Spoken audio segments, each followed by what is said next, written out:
Bootstrap Snow to $100 million in total sales as a solo founder. We do abandoned cart callback, first order callback, VIP order callback. That conversation layer has added 5% of gross revenue in the last 10 years. What were like the lessons that you learned from like studying copywriting to be able to apply that into your ads that got cold traffic to convert? I used the cheat code, downloading all of the Amazon reviews, 1-star, 5-star, doesn't matter, of every existing incumbent competitor, figuring out what are the pain points. And within a few weeks, I was scaling to $1 a day in ad spend by myself.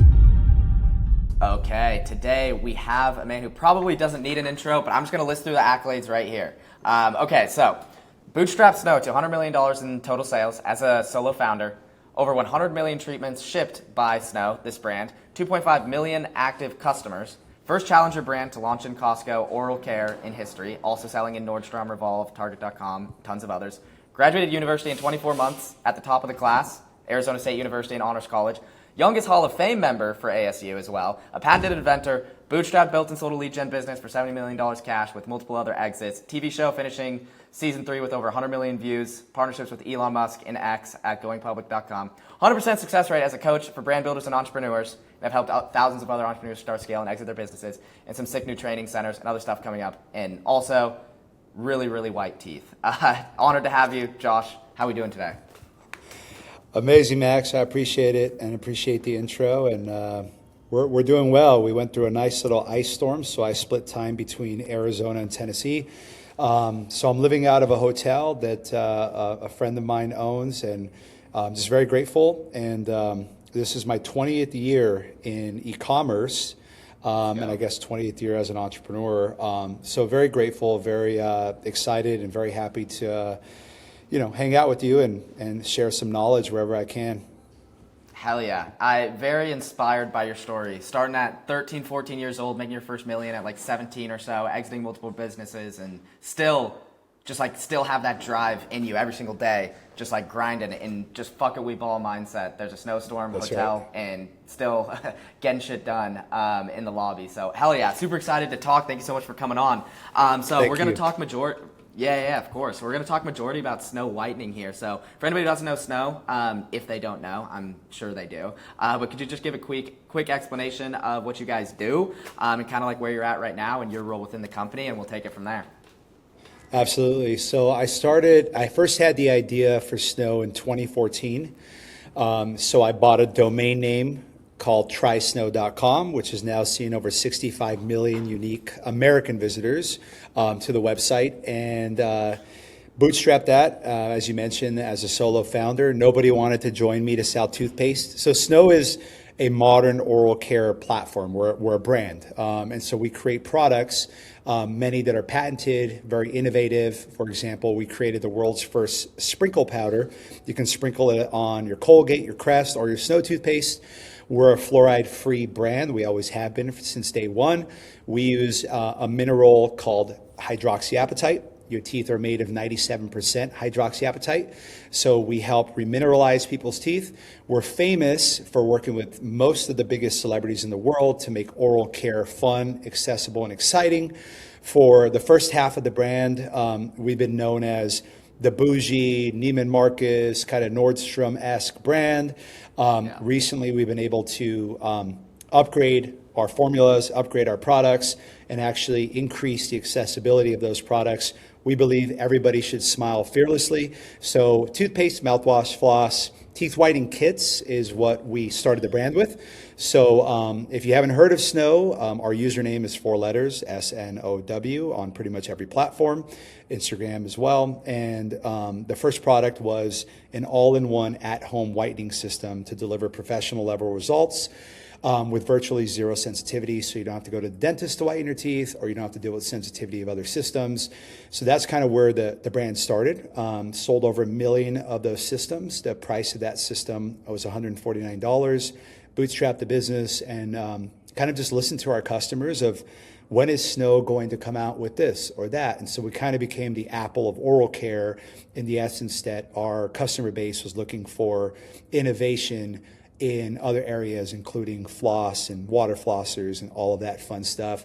So that's really the nexus of Snow. It's taught me a lot. And one of the fun facts about Snow, I'm a multi-industry founder and entrepreneur and investor.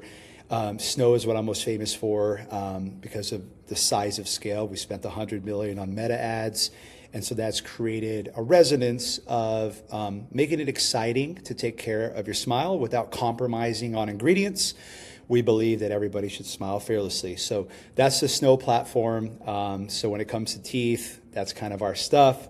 I'm not a dentist. We work with some of the best professionals in the world to make sure that our formulas are not only efficacious, but they're also better for you in that process as well. So yeah, that's Snow, at Snow, Damn. trysnow.com, and I'm obviously Josh Snow. Yeah, damn. I literally, while you were saying that, I almost went to the website and just bought on the spot. That was perfect. That was good. Awesome. So today we're going to talk about like the 3 different levels of kind of like the marketing and like e-com and brands like trying to scale like to the level that you guys have with acquisition, starting with acquisition, going to conversion.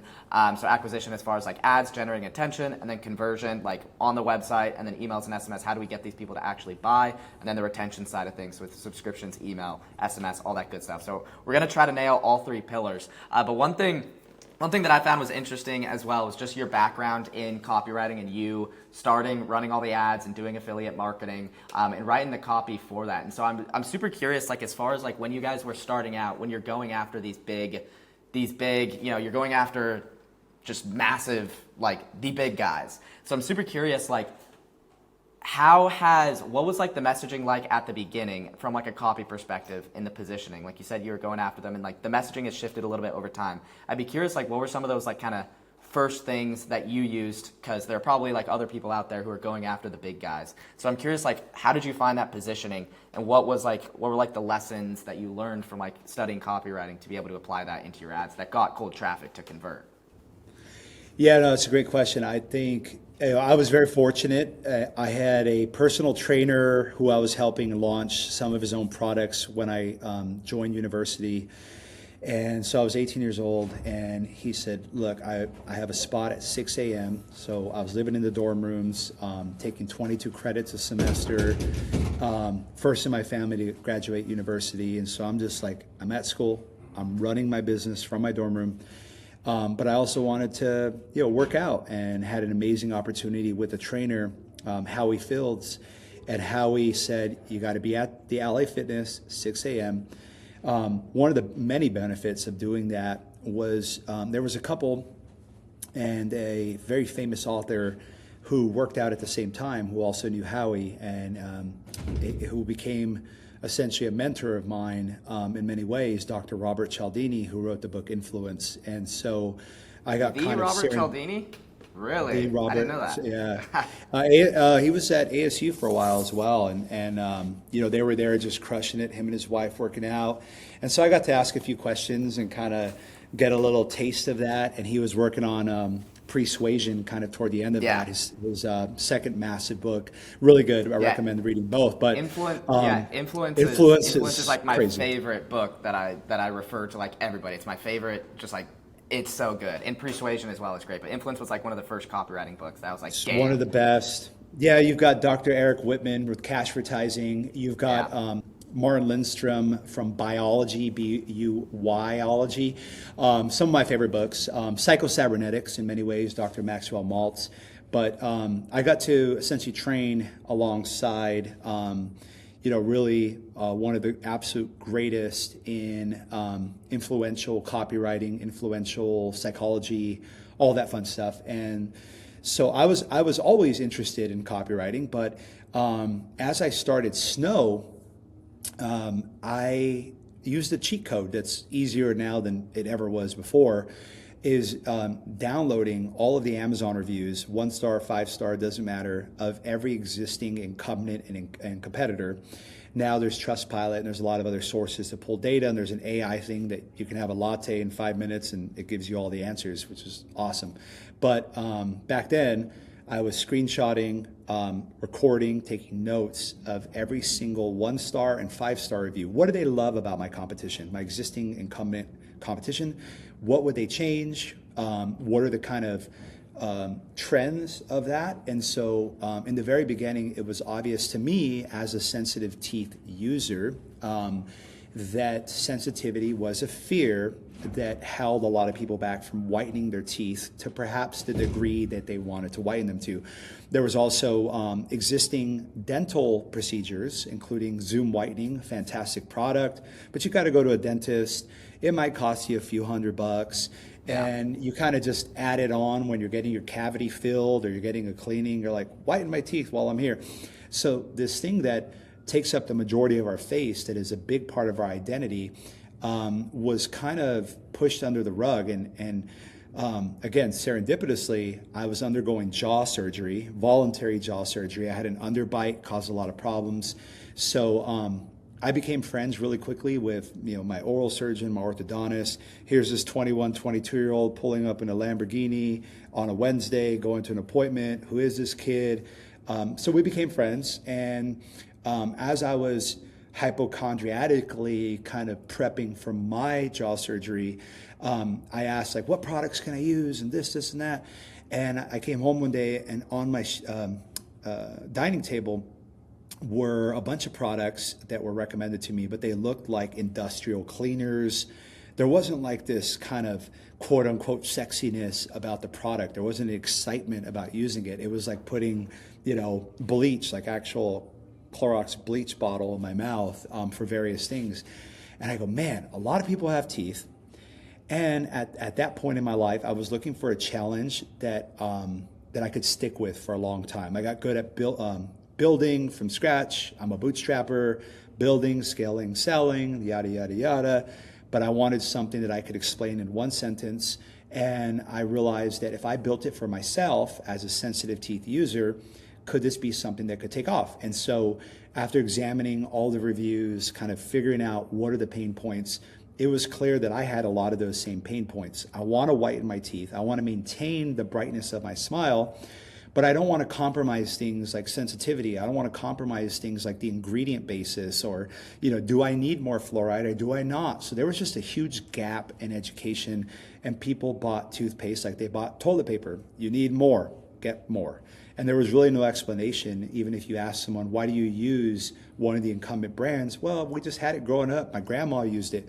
And so there really wasn't that. And particularly, there unfortunately isn't a way to follow the founder of Crest or the founder of Colgate. There isn't that kind of foundational story. So I saw an opportunity to disrupt a pretty much impossible category to penetrate, because most of the sales, especially when I started the brand, happened in an offline environment. So at a Target, a Walmart, a Costco, these areas. And so building an online challenger brand and making oral care exciting, something that people wanted to do, while also driving efficacy, so that the product has to work. Can we make the product work even better, perhaps, for that ideal customer profile that has sensitive teeth, where they don't have to compromise? You can do it at home. You don't have to leave your house. You don't have to spend $500, and something you can believe in. And I thought that was something I wanted to build for myself. So in 2014, I registered the domain, asked a couple business partners at the time, who wants to sell toothpaste with me? Nobody said yes. So I just couldn't stop thinking about it. So I went on that journey. And the first ICP call out, an ideal customer profile call out, was professional level whitening at home with virtually zero sensitivity. And so that was the call out. That's what I wanted. That's what I felt like to research very quickly. That's what a lot of people wanted. So then it came down to creating a system or a kit, which we really popularized the teeth whitening kit market. And so I put together a kit that included a dual peroxide formula, which we still have today, one of our top selling formulas, dual peroxides. So we use hydrogen peroxide, which is very famous for whitening teeth. You see them on Crest white strips, Colgate products, etc., including Snow. And then carbamide peroxide, which is a derivative of the hydrogen peroxide. The cool thing about carbamide is it breaks down over time into hydrogen peroxide. So the longer you use it, the more results you'll see. So you can really customize how you want your smile. If you go to the dentist and you do a Zoom whitening, it's a 60-minute session, 15 minutes per quadrant. You got to wear a gingival barrier so that your gums don't get harmed by the ultraviolet lights. And then very quickly in the beginning, I started calling every single customer. It's just me. I'm writing ad copy. I'm building the Shopify website. and seeing, do other people feel like me? And so I started running those ads. I couldn't get out of my mind. Purchased a product, started shipping from home, actually. Even though I was, had done millions and millions of dollars in sales of various businesses. One of them still around today, GarageDoorNation.com. Partnered with a buddy of mine to sell garage door parts online, and ended up exiting that business. But had success. But I had this jaw surgery. I wanted to do something about it. There's got to be a better way. And I wanted to make oral care approachable, sexy in the sense that people want to stick to it and use it. And could we innovate on the formulas that are used while driving the same benefits, if not more, without compromising on things like sensitivity? And so that kind of started that whole route: one product, one page, one ad, using that research. And within a few weeks, I was scaling to $10,000 a day in ad spend by myself. Damn. Hell yeah. There we go. So this was pre-ChatGPT as well. And it was just you coming up with that angle yourself, just off of like the negative reviews and the positive reviews, based on like the other people using the product. And then also just like, it's when it applies to you as well, you have like also the insights, because like you are the ICP essentially as well. And calling every customer, man. Like I was sitting there packaging orders, and in between packaging orders, pull up Shopify, give them a call. Someone abandoned a cart, they put in their credit card info and they abandoned. Let me give them a call and see what made them abandon. Is there a way to get them over the ledge? And that's still today. Of course, I can't do every single call anymore, but it's still a very strong part of the Snow ethos and how we are customer led, is talking to the customer of our products, learning about what they've tried before, and what is the fear, what are they looking for next. And so those conversations not only were extremely profitable, and they still are, but we also got feedback. It's like getting paid hundreds of dollars from your customer to learn more about how to get the next customer and how to keep that customer, ideally forever. As long as people have teeth, we want to be, on their shelf. We want to be innovating for them to help solve those apprehensions about smiling fearlessly. And so I started calling every customer, boom, boom, boom. I was doing customer support in the beginning. Of course, I could have hired everything out. I had the money, but this was something that even in the beginning, I'm like, I don't know how many people feel like I do. And I have those kind of, founder-led problem journey, but also I realized through the reviews, I can't be alone. Could this be something that could take off? What else could we create? And there was an idea in the very beginning that we would have what we have today, a line of amazing products and amazing formulas and patents and all this stuff. In the beginning, it was, I've got to solve this problem for myself. Let me pop out a page, pop out some ads, pre-ChatGPT, grab this research, see what's there, call the customers, ask them, why did you buy? What would have made you not buy? What would have made you buy more? And so eventually that led to selling, millions and millions of products at the top of our market. We came in as not, we're cheaper than toothpaste. We came in that we're less expensive than going to the dentist. And the idea is that the value is in the results you're going to experience through our products. And we saw very early, and I saw directly through talking to customers, when do you use the Snow Teeth Whitening Kit? Well, I use it when I'm cleaning the house and, blah, blah, blah, blah, blah. And the first version was a battery version that battery dies, you got to replace it. It wasn't as nice. And I said, what if we could plug the mouthpiece into the phone or any device, an iPad, a phone. So while they're taking off their makeup, listening to music, getting ready, cleaning the house, whatever it might be, instead of having a big bulky mouthpiece in their mouth that doesn't look very attractive, we knew the rise of the selfie was there.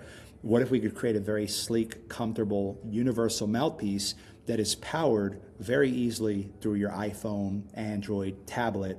And so that was the invention of the connected teeth whitening experience, which is still in our catalog today. We have wireless versions and all this other stuff now, but that was the initial product. Listening to the customer, rapidly iterating, and using agility as a competitive edge against the incumbents when it's based off customer-led journeys, including your own products.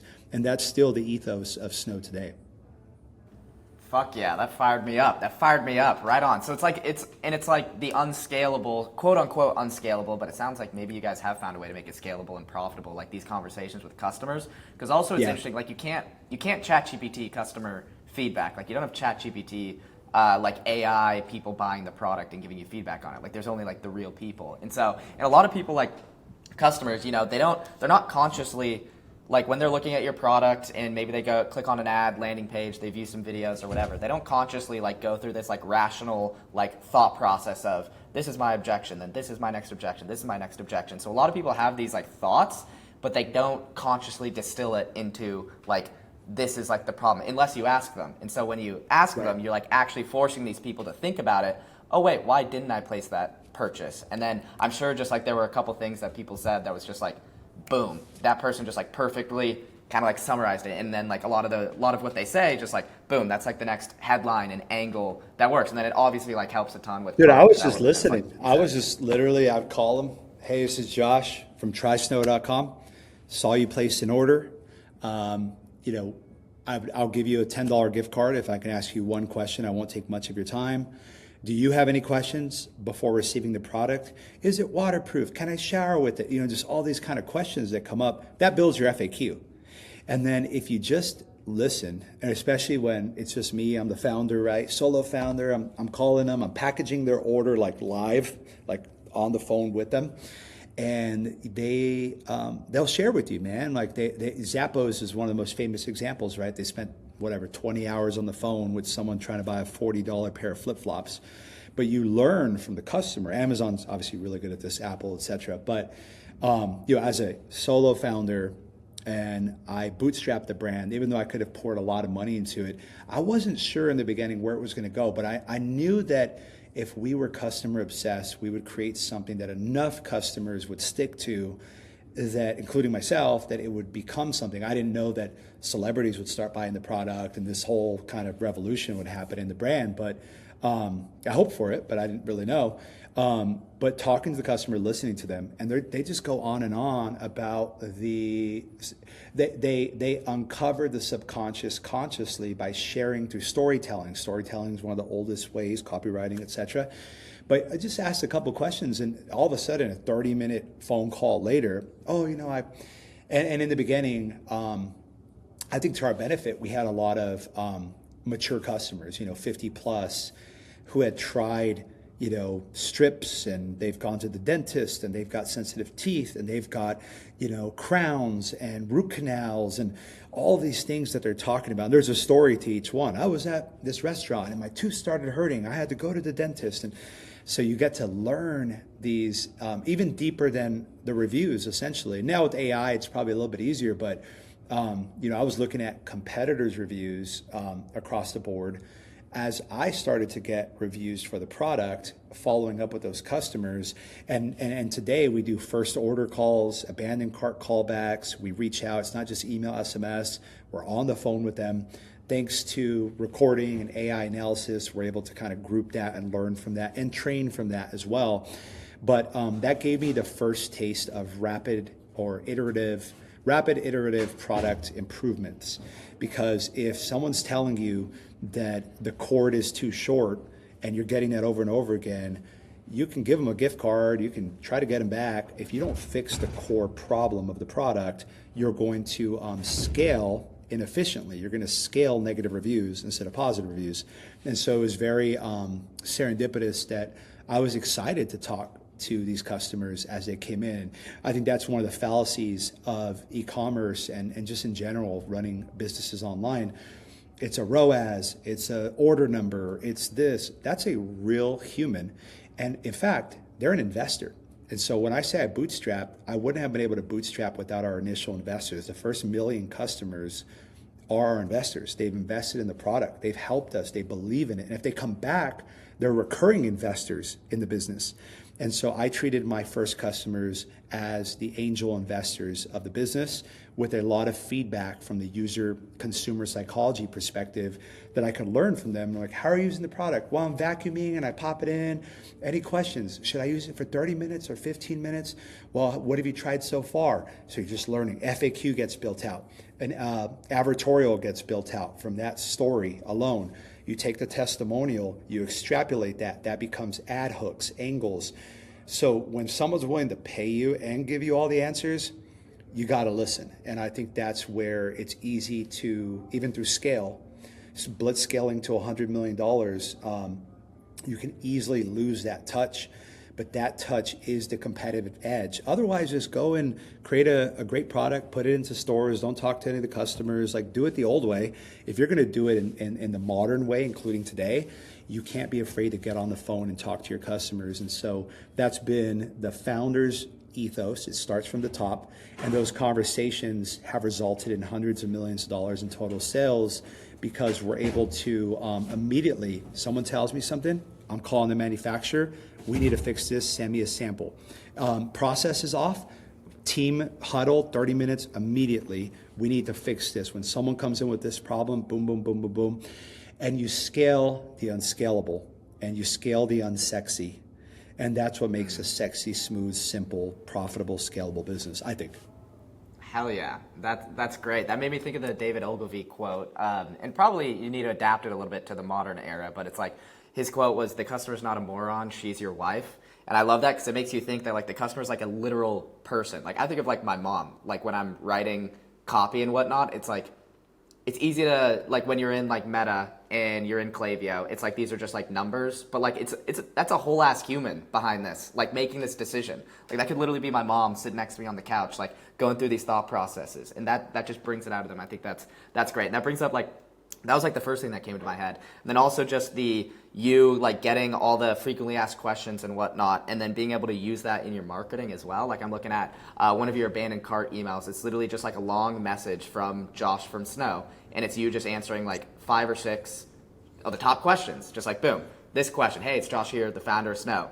I noticed you browsing our products here. Like I get asked these questions, here's me answering them. And it's just like a long form message of you just like listening to like people's feedback and then just answering that question. And we stole that, and it's some of our highest performing sort of like emails and abandonment recovery emails that we do. And I love the scaling, the People unscaled. buy, Talk about we that. know that people buy, you're spot on, the people buy from who they like and trust. Yep. Why wouldn't they want to like and trust your brand? Why wouldn't they want to like and trust a team member? It doesn't have to be you as the founder, as the face of the brand. You know, there's ways to do this, but people are conversation focused, storytelling focused.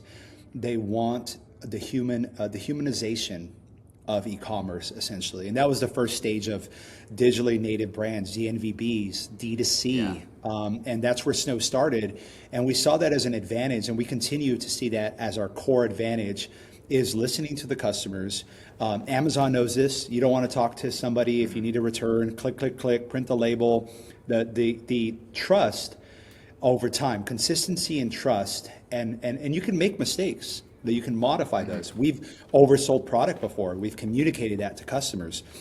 If you are upfront with it, like a Nordstrom, Apple, Amazon, that people always ask me, what are the core tenets of brand building?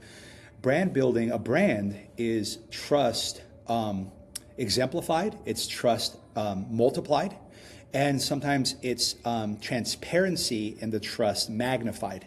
And one of the best ways to shortcut that is, hey, I'm the founder of Snow. We made a mistake.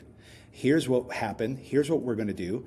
Here are the questions that a lot of customers have. If you have another question, reply to this email. Boom, inbox rate goes up. Turn the negative to a positive. And it really is, man. I get more from our negative feedback than I get from our positive feedback most of the time. The positive feedback makes me cry just as much as the negative feedback. And if you're not responsive to that, there's someone else out there reading your reviews and responding to it and creating a new entrant in your space or cloning you and making it better. And so you have to have that rigor inside of there. Phil Knight does it with Nike. Steve Jobs was adamant about it with Apple. Jeff Bezos has always said that not just the customer is always right. It's like the customer might have something to say, and as a brand, you might want to listen. And if you can adapt to that, you solve the leaky bucket analogy. Every business is a leaky bucket, and they always will be.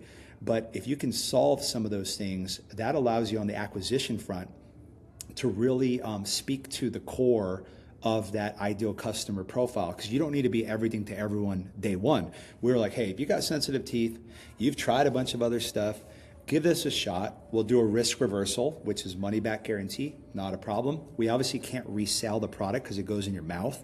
So it's like, we know that we're going to put our money where your mouth is, and we're going to prove it to the efficacy, and we're going to repeat that type of transaction until it becomes a relationship. Because most brands stay in the transaction kind of area, and really even down to retention. It's not a department, it's the echo of every decision that you made before the sale, during the sale, and after the sale. And the strongest loyalty signal, I think, is not just repeat purchase rate or subscription churn. I think one of them that we really focused on early on was zero price sensitivity. So that's $149. You can get strips for $30. You can go to the dentist for a few $100 or whatever. We're not budging from this because we know that this product is going to drive the results. Efficacy first, then we can pad it. Now we got vitamins in the product, your tongue absorbs it, all this good stuff. But how do we create the signals, not the noise, of what creates true retention? And from an acquisition standpoint, they don't know you enough to like you. They don't know you enough to trust you. So how are they going to buy from someone they like and trust if you're a brand new brand?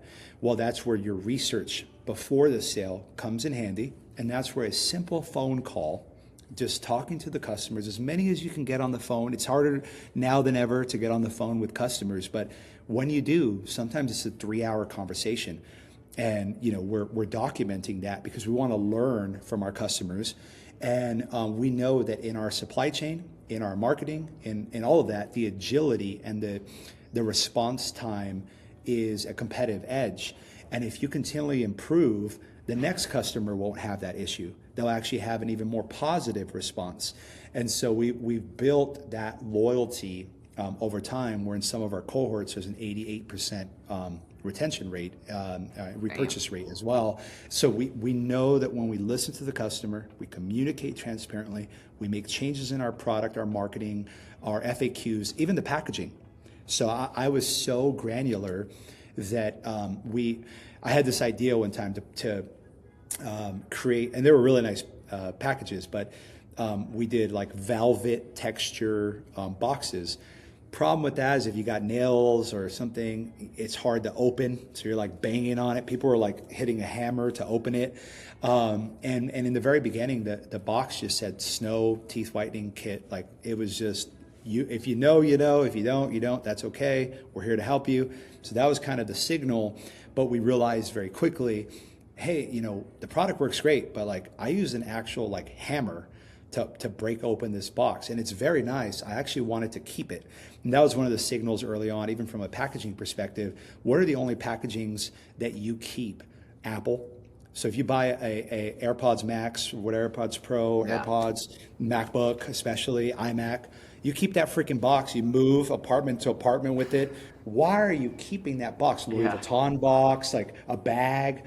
So if we could create packaging, so the product's got to work, the product's got to be innovative, and it's got to respond to customers' feedback as quickly as possible, truly. And then can you package it in a way that's exciting to unbox? Because back then, unboxing videos were all the rage. They still are to a certain degree, but like that was huge. And so they get this nice Apple-esque, Dyson-esque box. They open, they want to hold on to it. Yeah.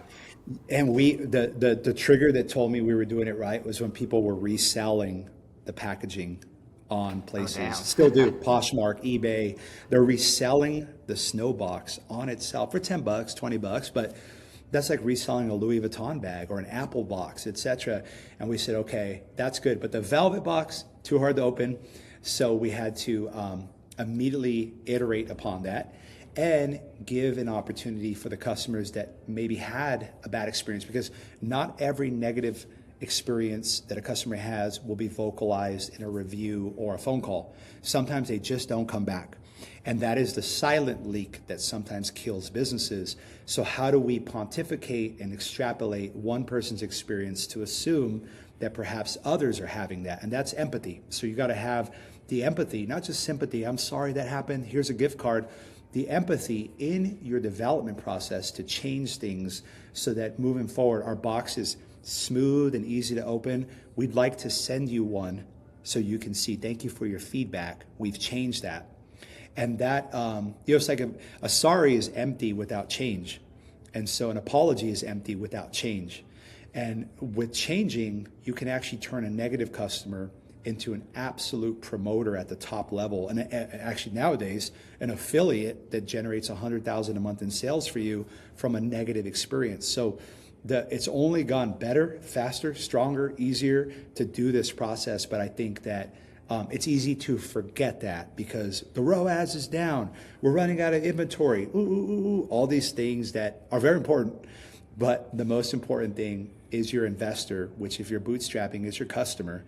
And if you don't evolve fast enough, someone else will, and they will take your customer rightfully from you because they're responding faster and better to that feedback. So it's just that loop. And acquisition gets multiplied when you take a little bit of work, take a week of research, bring that into your landing page, bring that into your hooks, bring that into your AI, UGC, whatever people are utilizing nowadays. We have so many tools, but take that to your advantage. Don't just clone what's working, make it better by being hyper reactive to that feedback, the market's feedback, your competitors' feedback. So every week we have a scrub of all of our competitors, any clones, counterfeits, whatever. If we're not taking them down, we still scrape those reviews and kind of understand what was the expectation, what was the result, and how can we solidify that as a part of our communication. That's where you see those founder emails and all of that. I didn't want to lose the touch of, even though I'm not a dentist and we work with the professionals, etc. I'm not a dentist, I'm not a doctor. I'm you, like, I get it. And like, that doesn't make sense. You can't open the box. That sucks. You spent $150 and you had to jackhammer the box open. Not cool with me, not cool with us. Thank you for sharing that. Here is the new packaging. Here's a sample. We're going to send you a sample from our packaging factory. You tell us if it's a lot easier to open. So you all of a sudden have a crowdsourced factory, and those customers go on to become super promoters, and they actually defend your brand on acquisition, in ads, in comments, etc. Where nowadays, if you do on acquisition side, whether it's a TikTok shop ad, TikTok shop video, meta ad, it doesn't matter, YouTube ad, connected TV ad, people are looking at the comments section to decide, or they're going to Reddit, or they're going to some place where there's a discussion about this, because we're dealing with the smartest consumers we've ever dealt with. So you've got to level up as a brand owner to be ready to respond to those things, not hide away or shy away from those things, and really realize that you can't get to $1 billion brand without, I think truly, you got to listen to your customers. You got to fix things as fast as you can, because it makes acquisition that much more profitable, because the retention engine, the repeat, the referrals, all that stuff works 10 times better. No one's going to refer someone to a product that they had a horrible experience with. They're actually going to detract, right? So you want to minimize detraction and amplify promotion. And then you've got 80%, which is your core. That's people that had a neutral, ideally better than neutral, but they had a great experience. They might not even leave a 5-star review. Not everybody leaves reviews. Getting 10,000 before and after photos, transformations for Snow, took 10 years. If we were doing almost anything else, clothing, here I am wearing it, people post that. They forget to take a before photo. They don't want to show their teeth. They might be insecure about it. So we made it fun and exciting to share the transformation. And that leads to retention over time, because they're looking for their own type of transformation. And we learned, second year, I think, people were afraid to use Snow because it worked so well. They didn't want fake looking snow white teeth, right? I'm the owner of Snow, a founder. I've got to have really white teeth, of course. But like, someone might want just a little bit whiter teeth, or they want to maintain it. So we really started to speak to the customization of your smile. You can control your identity through your smile from our products without compromise. And so you kind of evolve that acquisition front end. It started with sensitive teeth, professional level whitening. It's still what we're famous for. But now it's, vitamin retention. People on GLP, Ozempic, they have dry mouth. So we've added ingredients to hydrate the mouth while they're whitening. Sell them what they want, give them what they need. And how do you know what they need if you aren't talking to them? Wow. Wow, that was amazing. And I love it. Like, none of these are like tactics or hacks or like use this like AI UGC platform. Like, this is the shit that like, it's the unsexy shit. Real quick, I can guarantee that you're leaving money within your email account, and I want to help you. There's a link to book a call with my team below, and we'll review your whole entire email SMS account as well as your subscription account, let you know where the low-hanging fruit are, and only if you're interested, give you information on what it would be like for my team to execute it all for you. We've done over $250 million in email and SMS sales, and we have two ways that we can help you. One, we'll fully manage your email, SMS, and subscription channels, or two, we'll consult with you in a group setting. Any of that sounds interesting, just click the link in the bio below, and we'll get you all set up. All right, back to the video. And I love that. I think that's a good message. And one thing I want to double tap on as well is just like people want to buy from people. They don't want to buy from corporations. They don't want to buy from these massive giants. They'd rather support like people. And I think that COVID also was like a wake up call for people as well, with like the big like support small businesses sort of thing. And so if you can like position yourself, not necessarily act like a small business, but like people want to buy from people. They don't want these faceless corporations and these guys in suits behind screens like profiting off you. And so I think that positioning helps a ton. And just like the little things that you guys do, like I haven't really heard a brand of your guys' scale that's not like a super high AOV product, like $500,000 product with like people dialing people who abandon carts and checkouts. Like, what's like your system for that? Like, how did you? So you've been doing that for a long time. Like, what's your sort of like system for that? Do you just have like sales teams that you're kind of just like training up, and what's like the whole system for that? Because I haven't really heard it. No, it's a great question, and I can't tell you, Max, how many times I've shared this, and people just won't do it because they're like, do I have to hire a call center? Do I have to train a sales staff? We're so busy, yada yada yada. Mm-hmm. And you're never too busy for someone that spent money on a product that you've created or a brand that you've created that can become a super promoter, especially in today's world where we have creator-led brands. Selena Gomez with Rare, Fenty Beauty, Rihanna, Rode. I mean, you can go on and on. We've transitioned to, I want to know who's behind the brand, even if it's a team, even if it's something. We know that Jeff Bezos owns Amazon, but we know that there's a lot of people that want to make sure that what we received is working, or did we receive it? Instacart, you can see in examples, like we know that, but I think from the abandoned cart scenario, is an easy way to add 5 to 10% gross revenue in your business. It's the most profitable thing by far that probably you can do, is to talk to your customers. And in the very beginning, I noticed in Shopify, I've been using Shopify since it almost came out, and where I was actually deciding a little bit to build, do I do WooCommerce, Joomla, or Shopify in 2014, right? And it was clear that Shopify was where it was at, mostly because the developers started switching over. When you have a developer base, you're not having to overpay to get things fixed. The App Store, iTunes, Salesforce, App Store creates revolution and prevents the deprecation of a product or an ecosystem. But early on, I clicked orders. There was an abandoned checkouts little tab. I go, what's in there? Oh, I don't know, a lot of money. So from an acquisition standpoint, the leaky bucket analogy again, if you can convert, and by the way, our conversion rates on abandoned cart callbacks are around 20%, sometimes higher depending on the rep. We don't use sales reps for it. We use customer experience and customer service reps. This is not a sales job. This is a customer experience job. And so we don't incentivize heavily for them to convert someone. I'd rather get the feedback, and they may not buy, but that feedback could be worth $100 million, $1 million, $1. The next customer doesn't have to deal with that. So I started doing it, and I was getting 30-40% conversion rates as the founder, because I can whip up a coupon code, I can waive their shipping, I can, and so it's like, this is the founder reaching out to you. That holds more weight. It's like, hey, you put your credit card info in, your billing info in. Are you still on, Oak Street? You want it sent there? Why don't I give you a second product that you can share with your family for the price of one, a BOGO right now? Do you still want to use the MasterCard Max ending in 3690? Yep, that's perfect. And I realized it was one click to process their payment in Shopify. And I get all this feedback, positive, negative. Yeah, I was about to buy, but I'm getting my braces off, or I'm breastfeeding, or whatever the kind of situation. I have a wedding coming up. Will it work fast enough? Will it arrive in time?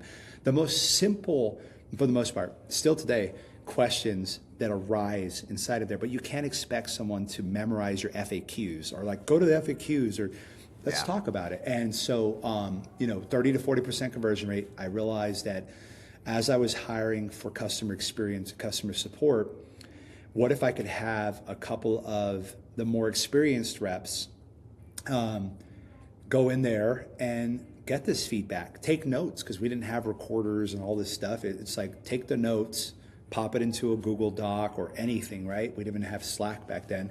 So it's like, put it together in an email. These are the notes from today of the abandoned calls that didn't convert, the ones that did. And that becomes, again, acquisition ad copy, retention ad copy, email, SMS, all this stuff. And so the way we look at it is it's a customer experience role and someone that is focused on conversational, live conversation versus ticket support or comment support, someone that enjoys having conversations with potential customers. And now today, like I mentioned, we do retention callbacks, retention boost callbacks. So retention callbacks are someone is on the verge of canceling their subscription or they canceled it recently. We want to call them back and see if we can retain them. We also have retention flip over conversations. So, hey, Max, you've been buying toothpaste from us every month on a one-time purchase for the last 6 months. Why don't I get you on a subscription plan? Let's send you 6 months worth right now. And every 6 months, you're gonna save 20% and not have to think about it again. I know you love our website and all that stuff, but so we do abandoned cart callback, first order callback, VIP order callback, retention conversion callbacks. So we have multiple triggers inside of there. It's the cheapest in terms of most affordable action that even with one order a day, you should be doing it. If you've got 100 orders a day, you might have your customer support rep calling these customers because email and SMS and push notifications and retargeting ads are not enough. That conversation layer has added, I would say, comfortably 5% of gross revenue in the last 10 years to our business. It's made our customer support and experience department a profit department, not just a break even. We make profit on the customer experience side of things and get all the feedback as a bonus. Yeah, exactly. And I'm sure that compounds with like retention. Those people who convert as well, as like say abandoned cart, for example, they abandon a cart and then you call them and then they convert there. I'm sure they have high retention rates compared to somebody who comes back in a different way. So that's awesome. They're actually grateful. They're actually grateful because when I call, let's say you order a snow toothbrush right now. Max orders a snow toothbrush. I give you a call. Hey, I saw you just placed an order for the toothbrush. I noticed that you didn't add any replacement heads for the toothbrush. I just want to let you know that we are the only place you can get those toothbrush heads from. There's LED built into the head. You can't get them anywhere else. So, assuming things go well, you're going to need more heads. So why don't I give you a 12-pack for the price of 6? Or why don't I add a subscription for a refill head every 3 months so you can replace it? And I'm going to give you a 100% money back guarantee. So now you're doubling AOV on the first order call. You're converting them to subscription. So now your competitor who's just seeing a ROAS and an order number, and you're actually having these conversations. And of course, we systematize these through email flows, SMS flows, subscription flows, all that fun stuff. But having that conversation, they're thankful, they're grateful. Actually, Max, I didn't know that you guys had toothbrush heads available. I must have missed it. Or you have toothpaste? I want to try that out. Well, why don't I throw a tube in for free? And I'm going to shoot you a text. You're going to get one from me. You can one-click subscribe if you end up liking the toothpaste. It's the best offer. It's my favorite toothpaste. So now you're concierge helping while doubling your profits, while getting all the feedback. It's it really baffles me that people still don't do this today. And I've mentioned this on many stages and podcasts, and the people that do are like, Josh, thank you. I didn't need to hire a call center. I didn't need to hire the best salesperson ever to high pressure people into it. You're really just asking, hey, you put your credit card in, you put your billing info, you put everything in there. I can see your cart. What happened? Well, the website was loading slow. Well, I'm sorry about that. Let me waive your shipping. Let me give you a $20 gift card for experiencing that. That is not okay. I can go ahead and process this for you and get it shipped out tomorrow before we sell out. Does that sound good? It's just a simple, and they go, thank you so much. Like, It's a very rewarding in multiple areas to have those conversations, and we monitor all text backs from Attentive, Klaviyo, et cetera, all email backs.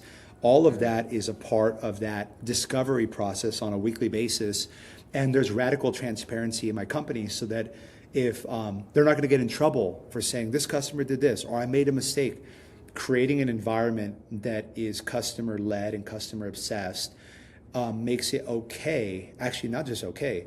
You might get promoted. You're bringing out all of these negative things. You're going to get promoted because that creates a signal in my leadership from the top down, quote unquote, of we really do care about the negative feedback just as much, if not more, about the positive feedback. Because anyone can say, hey, boss, we got 55-star reviews today. Amazing. What do we learn from them? What could we do better? And sometimes people will leave a 5-star, but they'll throw in a little jab. The shipping could have been faster, but the products are amazing. Hold up. Let's look at that. What do they mean? Let's pull up their order. How long did it take? Where was it shipped from? 3PL or our warehouse? Why did it take so long? And then, of course, how can we further improve that and thank them for their feedback, whether it's 1 star or 5?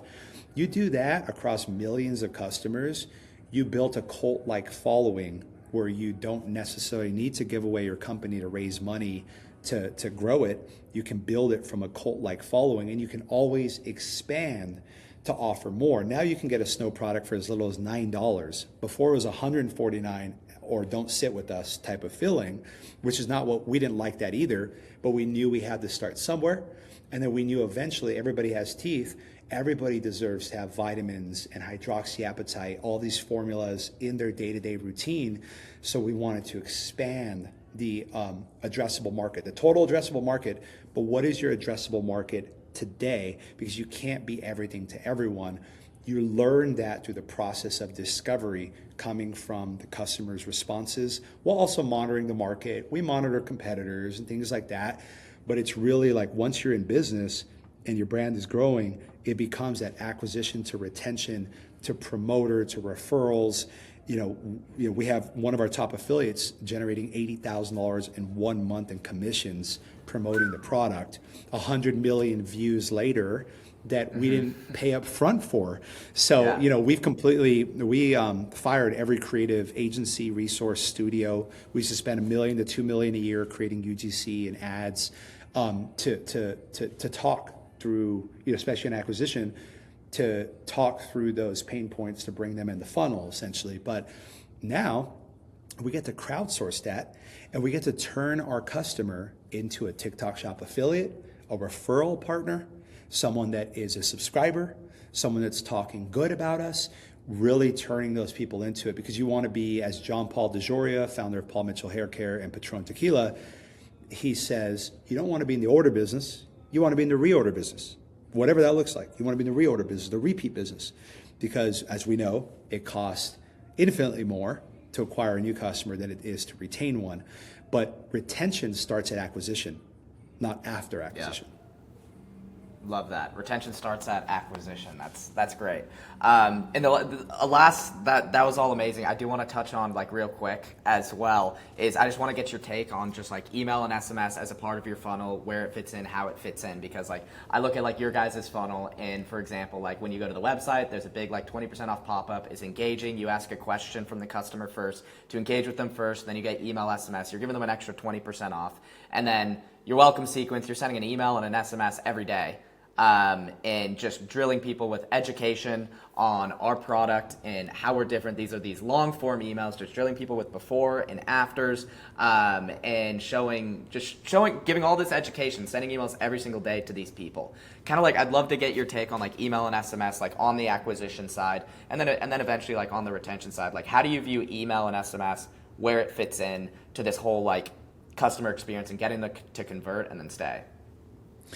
Yeah, no, I would say on the acquisition side, I think every customer is accustomed to seeing some sort of pop-up. There's going to be 10% off, 20% off, whatever it is. And so they're kind of expecting it.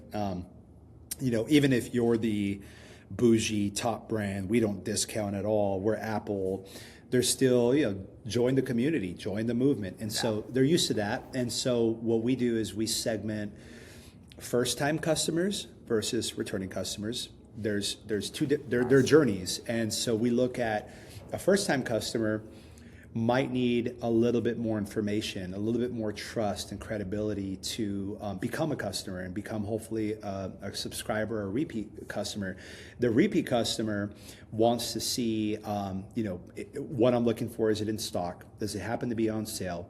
Do I get a little bit of a kickback for coming back to buy again on your website? Not on Amazon, not on TikTok, not at Nordstrom. Like, I'm coming to your website. Well, we want to treat those journeys subjectively because they are. And so we split test like crazy. We also want to prime Your the customer. pop-ups, you split test like crazy? Yep.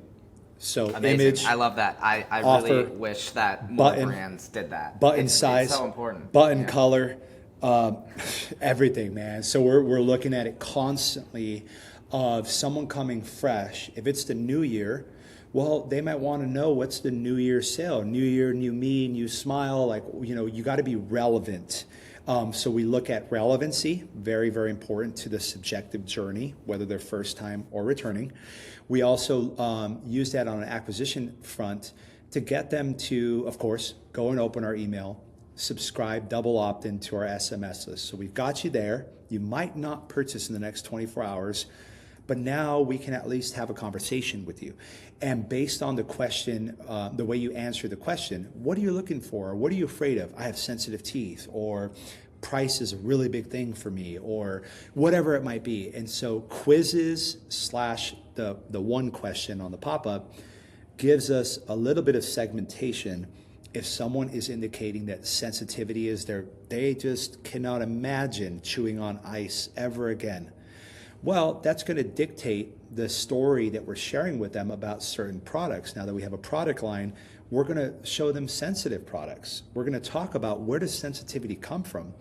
And then if they end up purchasing, so acquisition to to the purchase, so front end to purchase, wouldn't it be nice if you purchase a toothpaste and you get an email series about that toothpaste, the formula call outs. Why is it important? Why did we create this? And then and in our business, especially in beauty, cosmetics, etc., before and afters, transformations, real customers going through transformations, very important. And the quiz funnel is kind of the extrapolation of this, which you can use on acquisition. Highly recommend. I have sensitive teeth. Do you smoke? Do you drink wine? Do you drink coffee? Do you vape? What's going on here? That gives us how many people are in your household, because we know that there are different subjective journeys inside of your household. Your daughter might have prom coming up. She wants those puppies bright and white, or she's getting her braces off. So we want to learn as much as we can without over pressuring the acquisition side of things. So one question, we start there. Take them down the journey. They open the email inbox and SMS to get their special unique code that they can purchase with. We like to add some urgency there. Like, hey, if you're checking us out, we either didn't do the job right in the next 24 hours, or you're just not interested right now to purchase the product. That's okay. You can come back in, etc. But now we've got your SMS, we've got your email. So at that acquisition forefront, we're going to be talking about things that people are worried about. Does this actually work? Will it work for me? Is there a money-back guarantee? Who are you guys? What's different about this versus some other product I saw on TikTok? So we're building that differentiation, justification journey on the front end to substantiate the acquisition. Once they're in acquisition, of course, retention is continual. Like if you've ever gone to a restaurant called Five Guys, you sit down and they're not cheap by any means. You can go to McDonald's, you can go to Burger King. Five Guys is like, we're going to make it right in front of you. It's all clear. You're seeing the burger being made. And then when you sit down, they offer you free peanuts. So you can get a bag of peanuts for free while you're waiting. And what's all around you? It's best burger in Pennsylvania, best burger in Buenos Aires, all of these things. And you go, well, I am primed to enjoy this burger.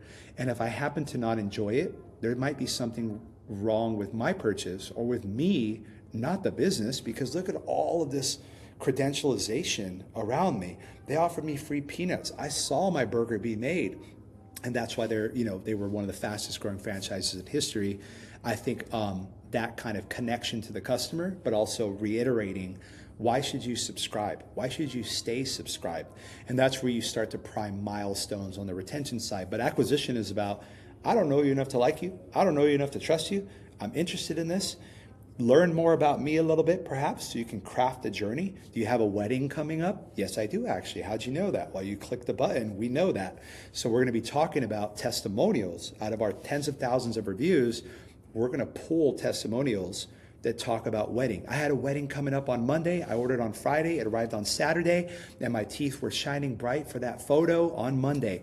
Wow. So now they're getting subjective. I'm a smoker for 30 years. I quit, but one of the insecurities was my yellowing of teeth, and I have sensitive teeth, so I thought I'm just stuck with yellow teeth forever. And luckily, a friend of mine showed me snow, and as a 40-year, 1-pack-a-day smoker that's now quit, I have the widest smile that I could ever imagine in my life, and I'm so confident, and no one has to know that I smoked before because I've quit and I've taken that journey. How impactful is that versus just a random before and after? Oh, I don't know, it might work for them, you know?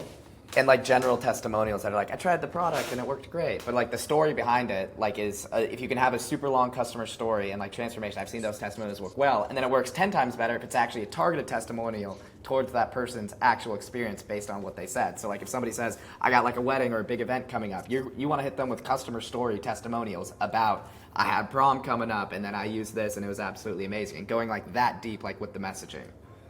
Correct.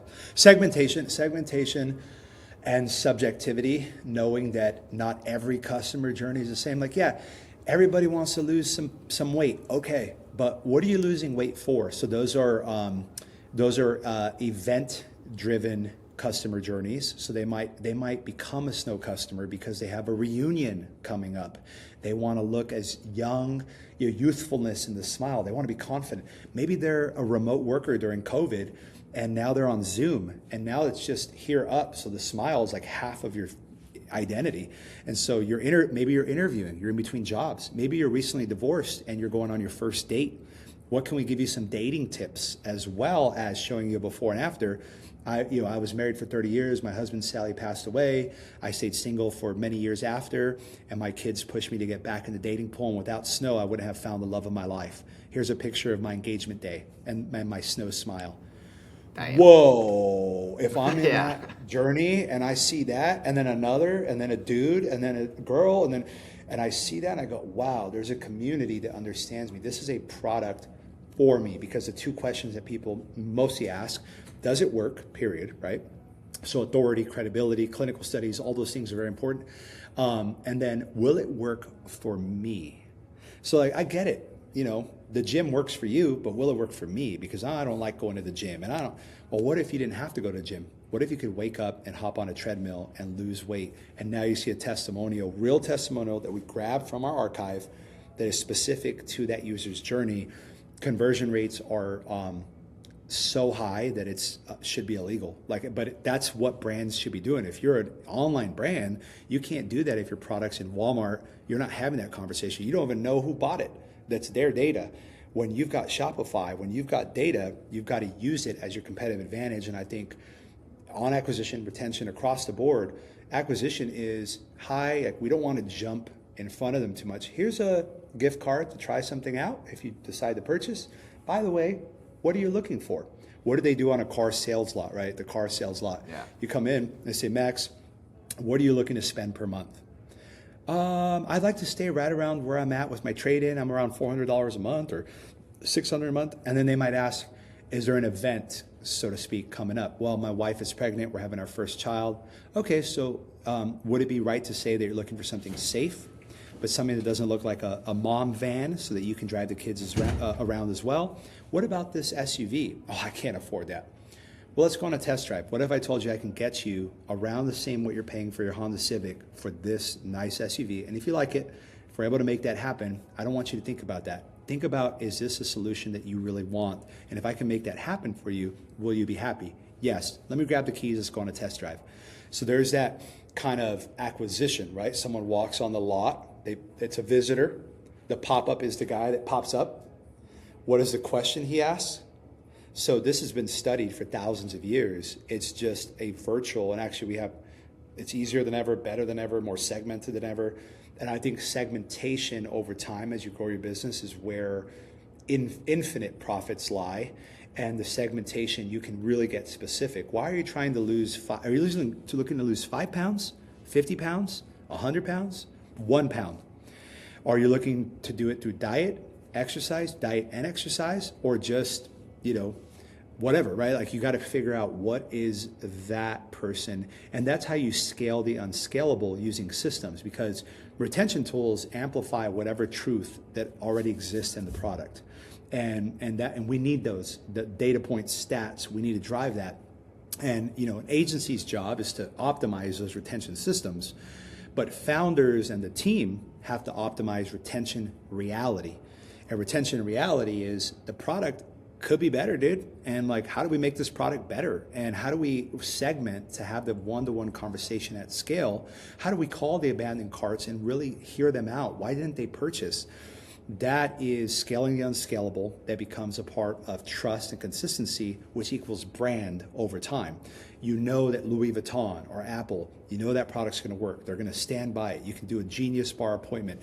Costco, you can return anything if you don't like it, even a year from now. So you have this trust built over time. And even if you're a one-person business, you just started yesterday your first product, this methodology is more likely to make you a billionaire than any other.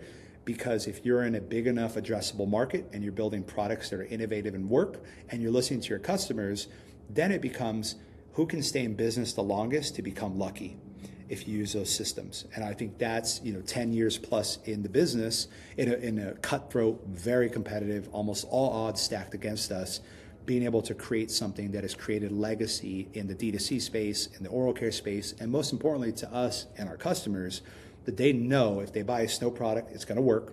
If it doesn't work for some reason for them, we can swap out the product, we'll give them a refund, we're going to take care of them.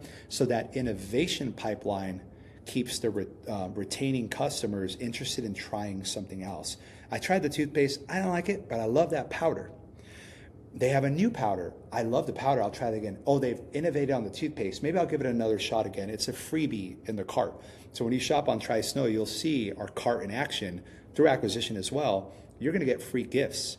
And you're gonna get up to a certain percentage off. If it's Black Friday, it's gonna be up to 64% off. We have special bundles. We do limited, like buy one, get one free, things like that. So you'll get up to 64% off depending on what you're looking for. But what happens is a brand, in today's day and age, I'd rather have 5 brands. Each one has a single product or a single promise, and they can work together in a network. What's hard to do over time, which is worth it, is to have a brand that has a product line that people can navigate effortlessly. And one of the best ways to do that, you have a restaurant that does Chinese food, Japanese food, Mexican food, all kinds of stuff, Argentinian food. You don't just throw them a huge menu and say, figure it out necessarily. You might ask, what are you feeling today? What do you want to eat today? I'm really craving sushi. Oh, we have an amazing sushi menu. These are the 2 specials up top. Conversational, which is unscalable. How do you build that into the systems from acquisition to retention that create a bulletproof system that even if someone goes, those products just did not work for me, but the way they treated me or the emails I'm getting are so pointed, and the founder is standing behind the product, that is still something to call home about and say, give that Snow brand a try. It didn't work for me, but it might work for you based on what you're saying. So we have the general, which is what most brands stay in. And then we have the segmentation of those subjective customer journeys, and then those conversations that drive the entire pipeline. And then if you do that over time, you stay in business long enough, and you keep doing that, you end up with an industry leading brand, no matter the size, that people really trust in. And if you're in a big enough market, then it becomes about, let's add Pinterest ads, let's add Snapchat ads, let's add Canada. So now you expand that from a proven system, no matter how small or how big. So yeah, it's an art and a science, but it's really not that difficult. It's like, pick up the phone, call them, look at your pop-up. What are you going to ask them? And when you ask them a question on your pop-up, if it's acquisition style, what are you struggling with? Well, think about the benefits of your product, and you want to prime them to call that out. It's selective reasoning and selective bias. If they click sensitivity, and you redirect them to a collection page on Shopify of your best sensitivity, or a quiz where it says, figure out for sensitive teeth what you need, boom, the conversion rate. And the job of the ad is to get the click. The job of the page is to get the ad to cart. The job of the cart is to AOV bump and move them to checkout. The job of the checkout is to push them through checkout, but also you might have some order bumps and things like that inside there. You're getting them through with trust signals, credibility, etc. And then the job of the post-purchase immediately is to cross-sell, upsell. McDonald's says, do you want fries with that? Would you like a drink? Would you like to supersize that? So you're helping in a comfortable way. And then once you've understood what they bought, now it becomes, in the process of delivering the product, transactional as well as subjective. So if you bought toothpaste and you bought a toothbrush, I'm going to send you an email that says 3 pro tips from our customers of how to get the best benefits from the results from the toothbrush and the results. And here's what to expect 1 month in, 6 month in, 12 month in from that toothbrush. And then here's another email on the toothpaste, and here's how you use them together, and here's why the formula is important. So you're so excited to rip open that package. You know how to use it. You can go and save the emails. You're ready to go because you can't rely on just your packaging and an instruction manual to do all the heavy lifting for you. You have to do that through email and SMS, and that's why email and SMS from acquisition through retention, especially retention. But acquisition, if we didn't have that, we wouldn't have a way to pull people back in to make sure if we're a good fit for you, we're going to quote unquote sell you hard, but we're really going to educate you, let you make that decision. And we didn't launch subscription for years in the business. People just came back and bought and bought and bought and bought. And eventually we realized, okay, people should switch to subscription for comfort, convenience, not because of just a discount or not because of some other reason. It should be because this product works well for me. And it takes a little extra time to go to trysnow.com and order it or go to Amazon. I'm just going to subscribe, and I happen to get a pretty good offer on it. That's pretty good. That is the retention pool that you're really looking for, not just I'm getting a 30% discount, I'm going to cancel tomorrow. People put Google Calendar reminders to cancel stuff for free trials. You don't want those people. That's scaling the bad. You want to scale a population. When you go to sell your business one day, and I've exited multiple businesses, they look at your retention churn. They look at how your email, SMS, postcards, phone calls, all these touch points, email, SMS being the top for digital. But what are those touch points and how lucrative are they to the business, not just from a profit standpoint, cash, but how lucrative are they from a detractor, promoter standpoint, all these things, right? And so I think building that up front with one person like I did, and then you just kind of add team members, agencies, partners to help you do that better and better and better. But without email and SMS on the acquisition side, we would be behind the 8 ball on creating that journey and really maximizing that journey with our customer. Because if they join at 20 and they live to 100, that's 80 years of a customer buying from you, promoting you, referring you, creating content for you, giving you feedback. That's a long time. 80 years to have a customer is a dream. And so that should be the North Star versus how many one-time customers. And I think that too many people have quote unquote one-night stands with their customers in terms of, transactional. Buy it, hopefully buy it again. Let's slam you with ads until you buy again. We found very quickly that that's not a way to grow a legacy brand. Even if you want to build something and sell in 18 months, I've done that as well. It's still going to look a lot better when your email and SMS and your retention systems are strong. And like I mentioned, retention starts even before acquisition. So the retention ethos is a part of your entire journey, and how you think about that methodically, systematically, and subjectively at scale is something that, for example, if I'm gonna buy your brand for $100 million, and I've got 2 brands to choose from. One bucket, when I pour water into it, it holds a lot more of it. The other, I can keep pouring water into it. It might be a bigger bucket, it might be a prettier bucket, whatever, but the holes just drain out the water. That is not as valuable. And so I'd rather have a brand that has 100% retention rate and just a cult-like following that can scale over time by opening up more ICPs and addressable audiences, countries, retailers. than to have one that simply is good at acquisition, but horrible at retention.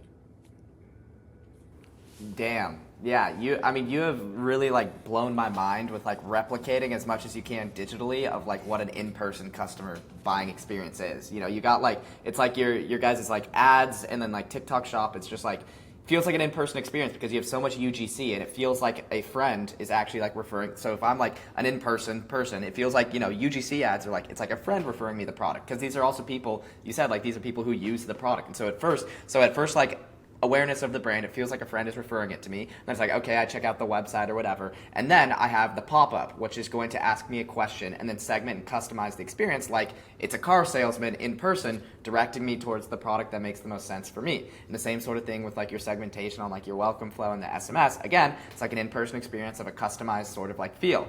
And then you have, if somebody like abandons a cart or a checkout, you have people dialing those people. And then it feels, again, in-person experience of like a customer service representative at like Nordstrom helping you like, you know, like answer all your questions. And then on the post-purchase side, you have like all the email, SMS, education, and then you have like the boxes and how in your packaging and everything, which makes it feel like there's a really good onboarding customer service rep like in person. So it's like you've replicated You have fully. three.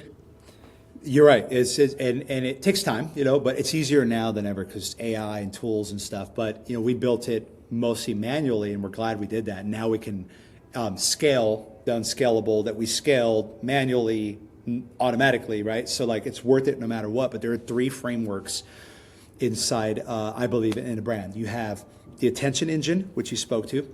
Make people stop. You know, what's going on? I'm seeing it everywhere. And people see, people buy. That could be an impulse purchase. Sure, a lot of people, millions of customers, I don't think every one of our customers woke up saying, I need to find the best teeth whitening kit today.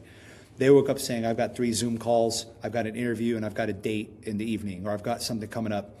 We get in front of them. So you have, first is the attention engine, make people stop. The second is the conversion engine. Make it stupid easy to say yes. Your brand should be the default, not the decision. Decision, like forcing people to make a decision, that's tough. You can't, you know, you want it to be the default. This is, you know, I look at Athletic Greens and you can see all kinds of, you know, examples of this and a lot of your clients as well. Like it's the default. Oh, you want colostrum?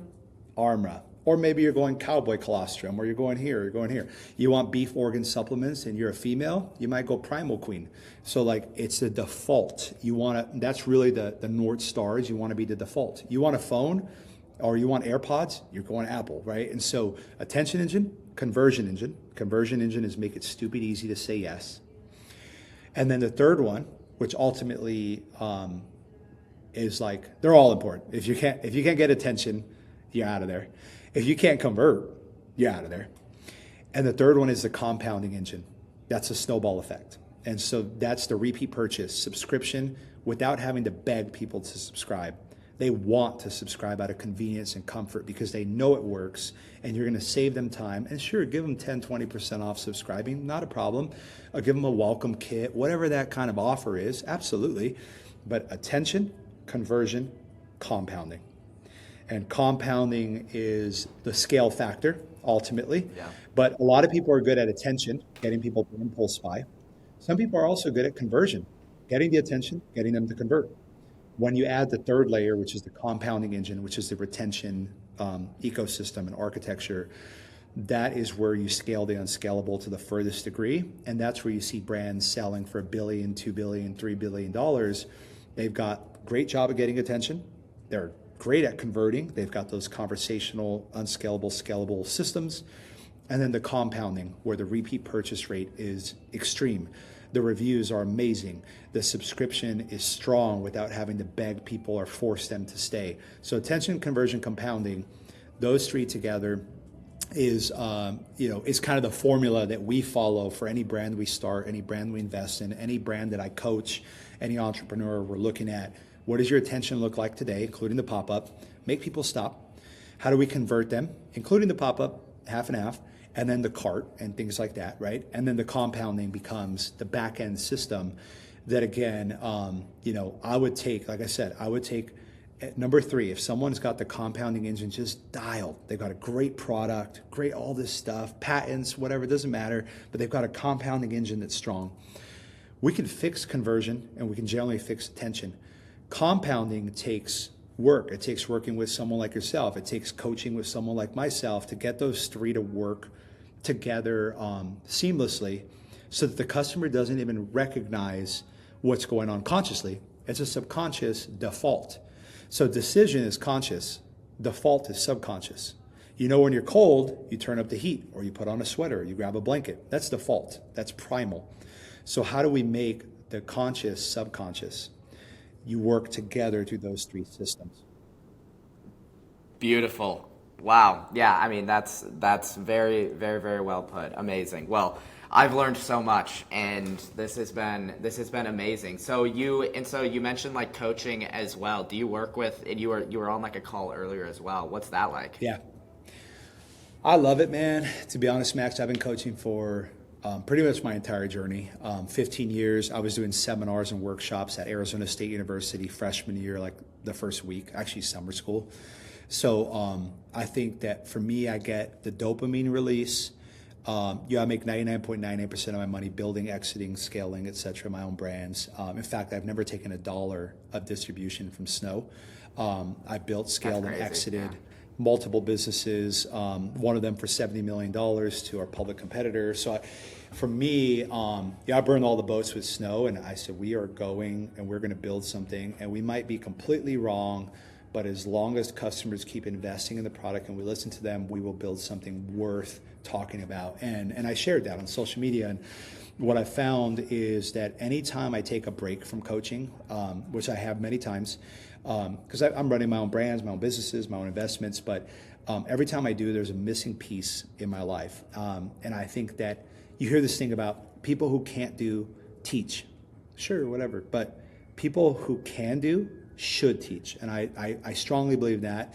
And it's okay, anyone can do whatever they want to do, but if you're someone that has done, you're an operator, you have something to share with someone, you should share that. 99% of my content is free. My TV show, goingpublic.com, like everything's out there for free.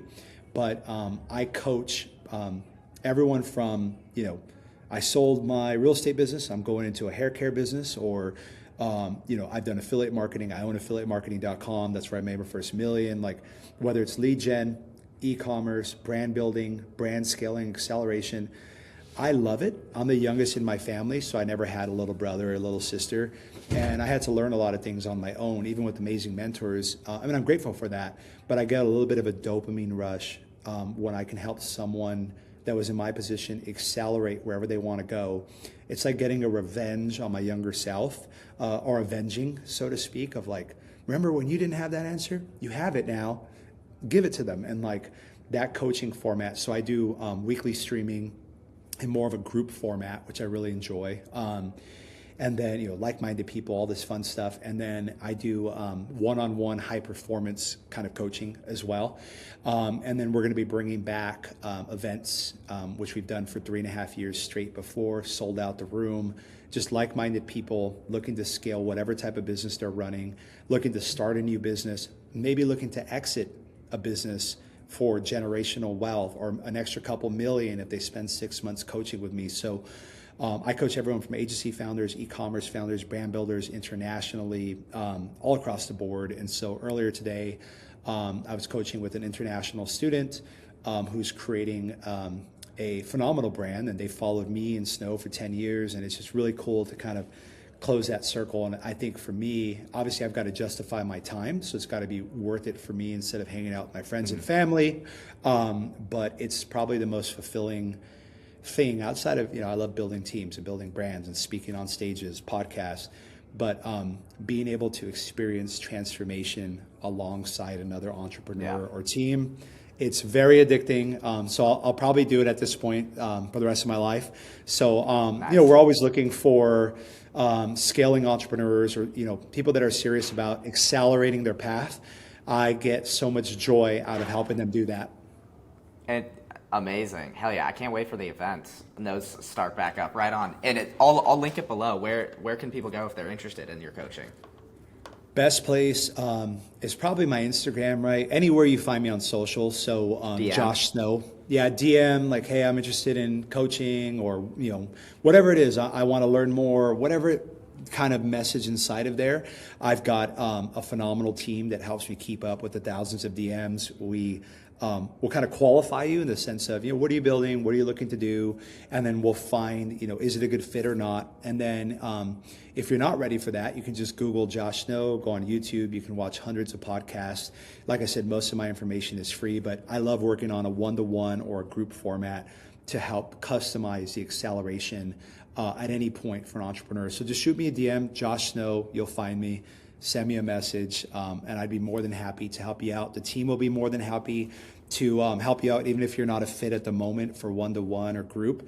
We're going to help you out. That's just something that is core to me. I've been very blessed. The internet's changed my life, my family's life, and I never thought I'd be where I'm at today at 33 years old. And so I've got a lot to give and a lot to share. But if that's something interesting to you, you want to accelerate your business, find me on Instagram, LinkedIn, anywhere. Shoot me a message.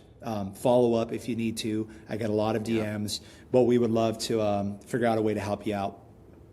Fuck yeah. I'll link it all below. Hell yeah. Sweet. Well, dude, this has been amazing. I've learned so much. You're an inspiration. Appreciate you jumping on and sharing everything, man. It's been amazing. So I'll link everything down below. And yeah, just thank you so much for coming on.